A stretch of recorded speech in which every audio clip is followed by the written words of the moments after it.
Hey guys, so today we're going to be working on a set of single pivot bat wings, and we're just going to go over putting together the framework today, and then in the next video I'll show you guys how to do the webbing. So the way I personally make these is I get them cut out of sheet aluminum first, and then I build off of that. This, just like the regular back braces, is a piece of aluminum that's then contoured. I'm also going to be contouring the arms, but what I want to do first is get the basic framework and pulley system on here and then contour the arms, so that, because if you do it first, then what inevitably ends up happening is the holes get misaligned and it won't bolt together anymore. So we're going to bolt it together first and then contour it. The goal here is to make this triangle, and if you have a thick enough in aluminum, or you're using different materials, you can actually, I mean, you don't have to do it this way. You can, if your material is sturdy enough. Sheet metal has a tendency to bend, and it will bend under the tension of the pulley if you don't do a couple of things to mitigate that. So what we're doing first is we're going to build the arms with the triangle, and that is step one of solving that issue. So what I've done is I basically created my base frame, and then to create my triangle I then had them cut a second arm. And we're just going to go ahead, a couple places at the top, bolt that on. And then some places at the bottom.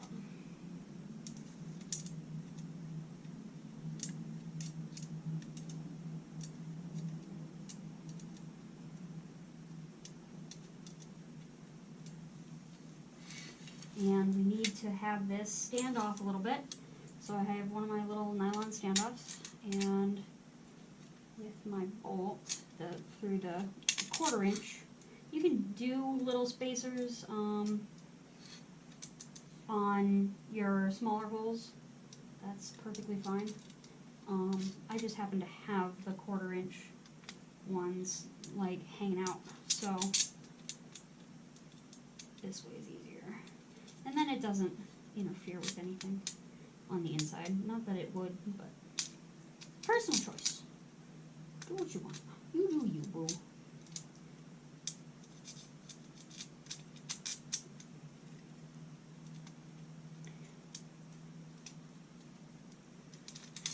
Okay, I'll just tighten these down.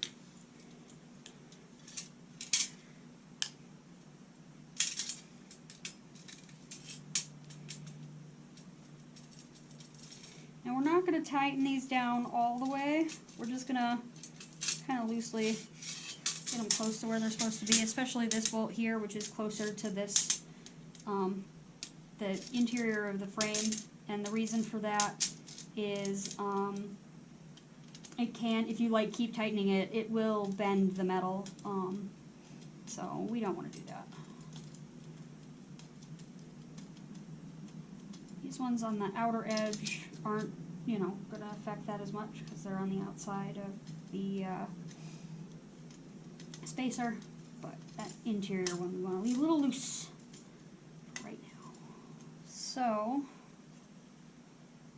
the next thing we're going to do is another way to mitigate the warping issue, also just to decrease the strain on your framework, which is always a good idea. Just it reduces the possibility, or the probability I should say, of it warping or breaking. Is you want your first pull down to be as directly down and as close as possible, I guess. I mean, so long as it's straight down, it's not too big an issue, but the closer you have it, rather than putting it to pull over at this angle, pulling straight down or pulling back gives you more leverage. So the closer and you need some space between so that it can actually pivot and move, but I put my first pulley right here, so that when this gets tugged on, it tugs down here, and it's pulling, that initial pressure is directly down instead of all the way out here, which then you have all of this warping that can happen in the frame from here up, you know, it's pretty much only warping to there, and the tension is less. So, when you are creating your framework, just remember, like, you can fish the pulley through your frame however you want, but you want to make sure, like, if you can, to go either straight down or even back a little bit to give yourself a little bit of leverage, and you want to have that pretty close to your first pivot point. Okay, so we want to create a natural progression from our thickest spacer in, and we want, because we really don't want this collapsing in under any kind of tension or whatever. So what I'm going to do is I have a 1/2 inch spacer, or no, 1/4 inch spacer here, well, and then the next sizes down, which are ever progressively thinner. And I'm not actually sure what the exact sizes are, but they are smaller. So, just going to go in here, and this part is a giant pain in the rear. I suppose if you want to do this before you bolt everything down and not be an idiot like me, that's probably a good idea.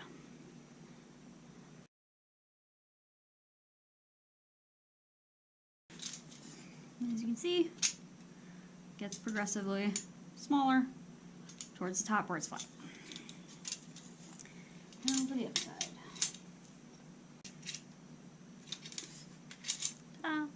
So some other little things to think about just while you're putting things together. Anything that's near the back, I like to do pan heads facing the body. And then if there's anything like it here, I have the pan heads on the other side, because this isn't against the back, but what is going to happen is I'm going to be building up the wing this way. You can actually do it the other way too, but I built up the wing this way so that our first bone is right here and it's pivoting into all of the pulley system, which again I want on back, because you can put it in the front, I suppose, but you really want to make sure that everything's nice and smooth and concealed.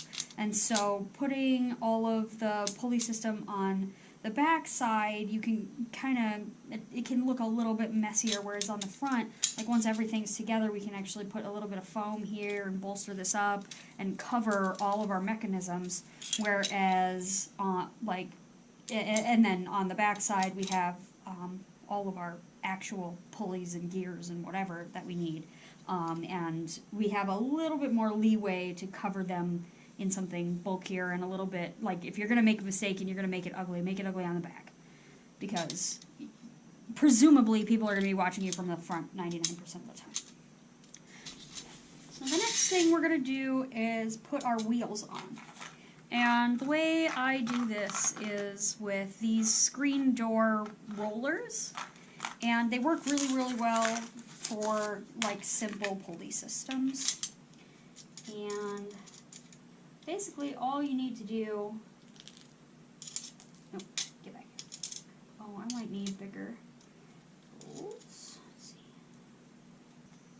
So you want to make sure that there's enough space so that you can leave this a little loose.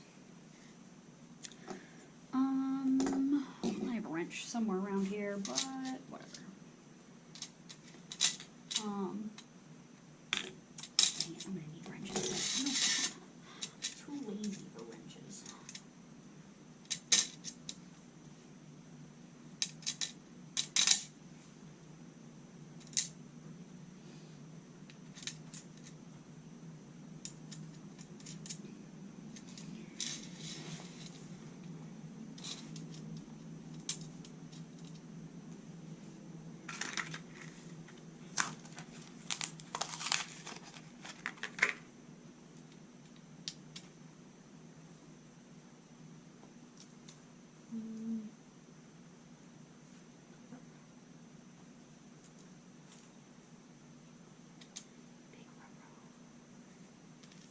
I forgot when I made this smaller to subsequently increase this spacing.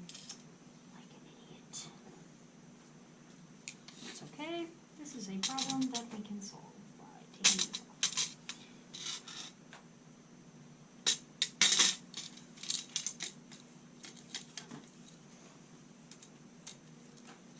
dumb kids.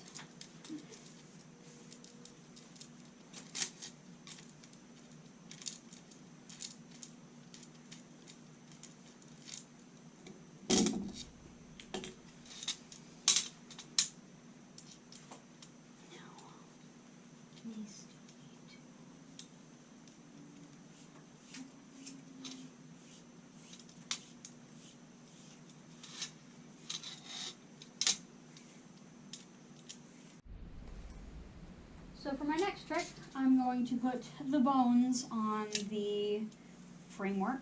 Oh no, just kidding. For my next trick, I'm going to bend my shoulder pieces.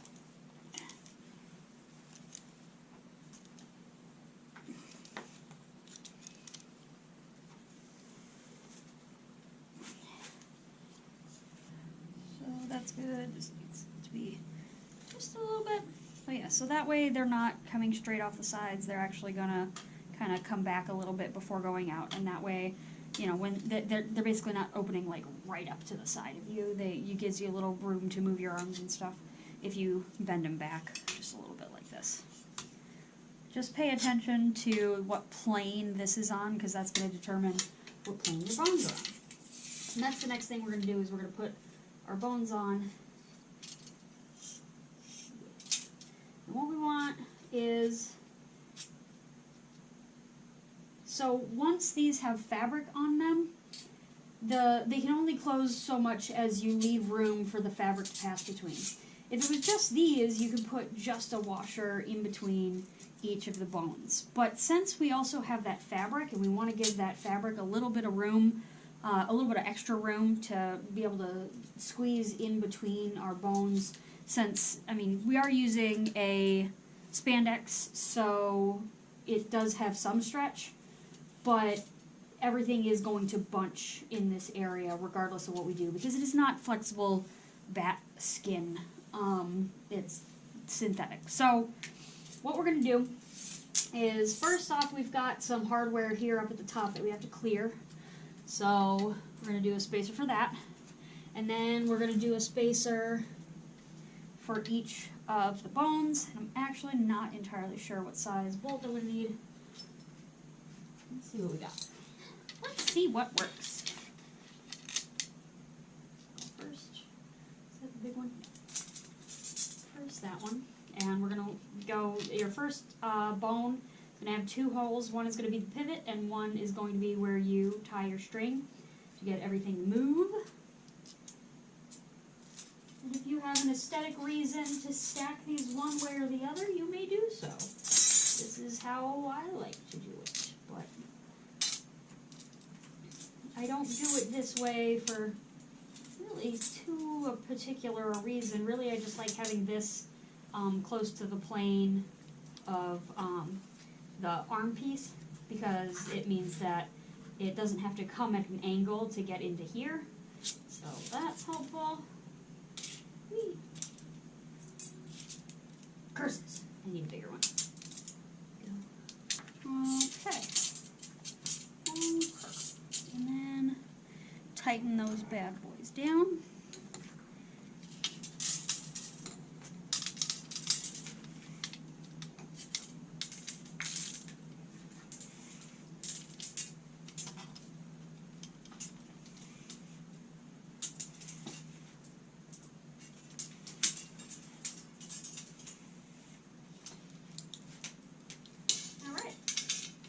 Darn near perfect. Okay. So, a couple more things to do before we rig this up. I can show you basically the way this works is we are going to tie off at the top here a knot.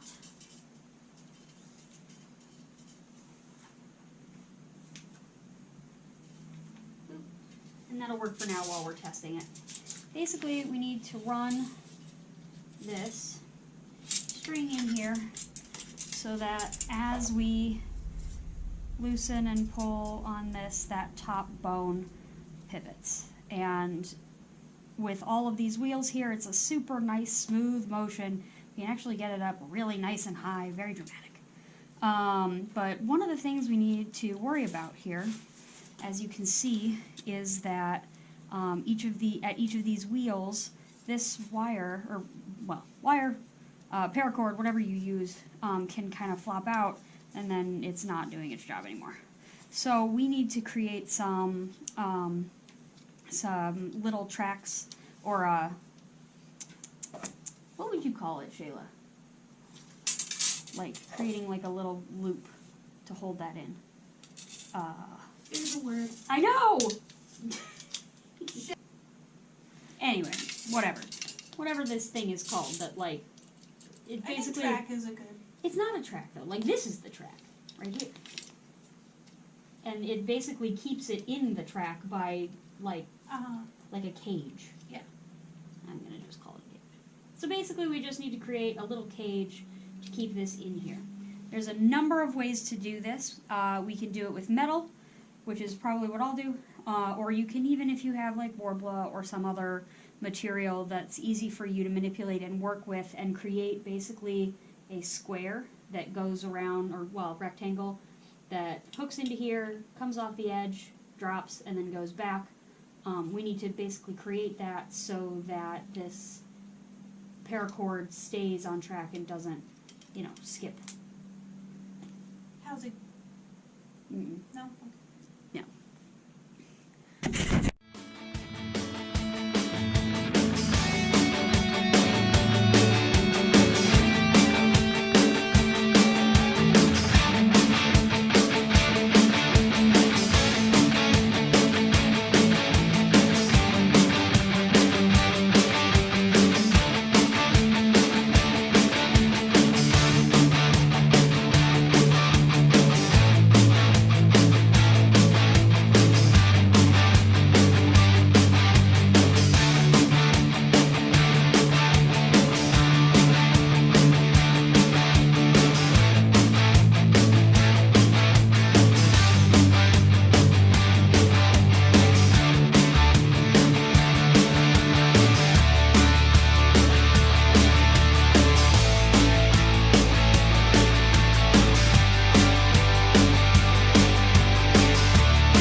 Okay, so I've already put on the guides, and you can see them here, so these little brass strips.